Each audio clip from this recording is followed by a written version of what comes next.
Now, I have another colleague who has made a study of stress, and he will talk with you about some of those things that can really help you with the stress process, and that is Dr. Don Miller. Thank you for being on the program today. Pleasure. And you're going to talk with us something about attitudes. And yeah, attitude has a lot to do with stress. And the best way to talk about it is to give you basically some my own case histories. You have a thing called stress. Rhonda just talked about stress. Dr. Thrash has talked about stress. We are surrounded by things called stressors.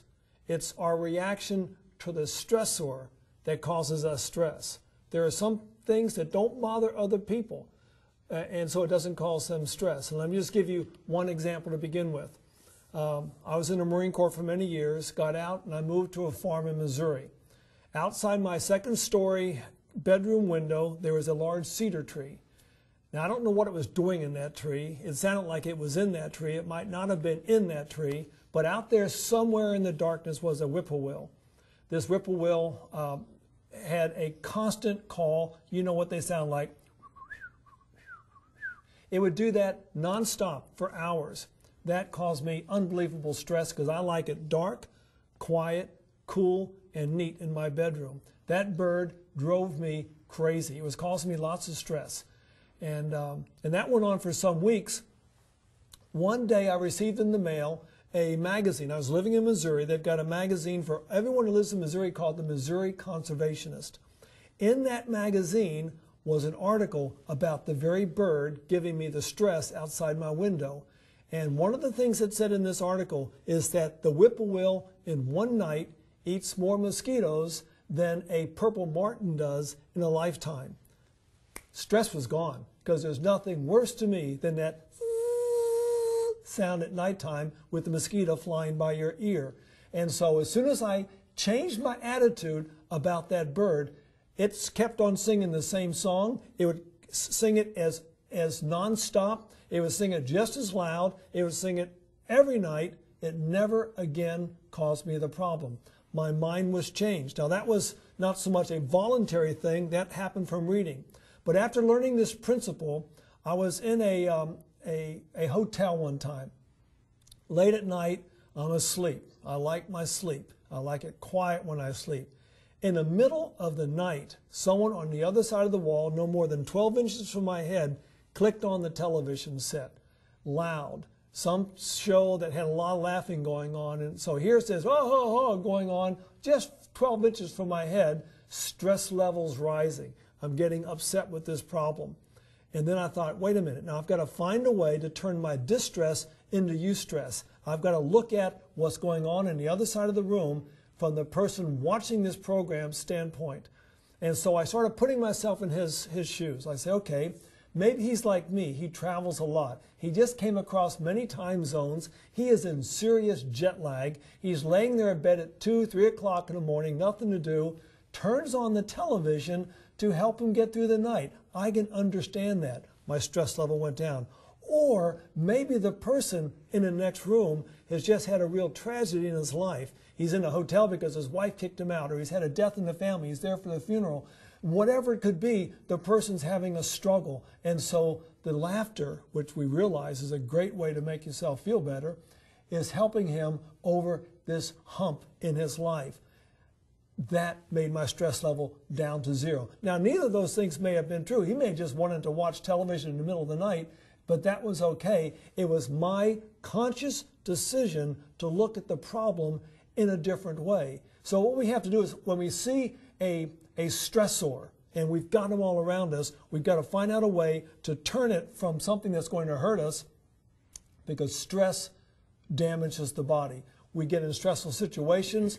As Rhonda described, we have a stress response, and that is good. Short-term stress is good for us. It's been put into our bodies for a purpose. I'll give you another example, if I may. I was walking down the street one morning, early in the morning, out by Uchee Pines. There's a large country road, and I like to take my morning prayer walks. And I recommend this for you. If you wake up in the morning and you're praying and you're kneeling there by your bed and you are praying and you're back to sleep again, you wake up an hour later, that's not so nice to fall asleep in front of the king. And so I have a short prayer to begin with, get dressed, and I take what I call my prayer walk. So I'm walking down the street, having a good time. It's early in the morning, it's dark. There's a house right up ahead, and there's a fence around this house. Still, the fence is still there, a high fence for a good reason. Inside the fence dwells a Rottweiler. And if you know what a Rottweiler is, it's one of those types of dogs that would like to eat a person like me for breakfast. So I'm walking down the road, and I just casually glance over. They have a night light in their yard, and the gate is open. Stress begins to leak in. A few more steps, I hear the sound of both the dog running and that low thunder that issues forth from its chest. My stress level now is maxed out. My eyes are dilated, my blood pressure just went up, my respiration, my heartbeat is raising, my blood has gone to my muscles, I am blanched, my digestion is stopped, everything's ready for fight or flight. I know I can't outrun this dog, he's right there, and I can't fight the dog. Well, I could try, but probably have a hard time with it. So now what do you do with this stress? Yes, exercise would be good in this case to run, but you just sit there and run just ahead of those gaping jaws, which would finally get you. And so I try to do something else. And if you have a hard time with stressful situation, here's what I recommend you do. You go to the Lord. He's promised to deliver us from all of our problems. And so what I did with this dog is I quoted a Bible verse. It's found in Exodus chapter 11, verse 7. And I paraphrased with the dog because he didn't understand King James. And so I says, the Bible says, I held up my hand, it says, the Bible says, an Egyptian dog shall not wag his tongue against an Israelite. And that dog stopped right there, dead in his tracks. He just stopped right at the edge of the road, and I just walked on by. And so when you get into these stressful situations, and we're all surrounded by them, no matter what it is, we're to go to the Lord and say, Lord, I can't handle this piece of stress, whether it's something happening in the family, something in your environment. Take it to the Lord and say, Lord, help me look at this thing a little bit differently. If we can place ourselves in someone else's shoes and find out what might, because usually our stressors are coming from other people, put yourself in their position and try to look at them in a little bit different light. And I have found for myself, it's really helped. You know, you're driving down the road. We got this thing called road rage. You've all heard about this.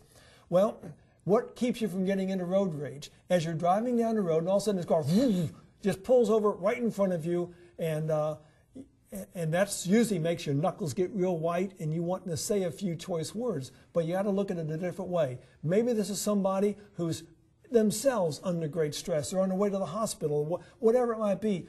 Look at them in a different way, or just back off and say, Lord, help that poor person. And I find it as I give these things to the Lord, as I quit looking at them in a negative way, my stress is not nearly as high. Stress makes you get older faster. Stress makes you get sicker more. Stress has a lot of problems. It wears out the forces. And Dr. Thrash, time goes fast enough as it is, and I don't think we need to make it accelerate anymore by getting under stressful situations. Yes, I quite agree. I think that what you have shared is really quite good.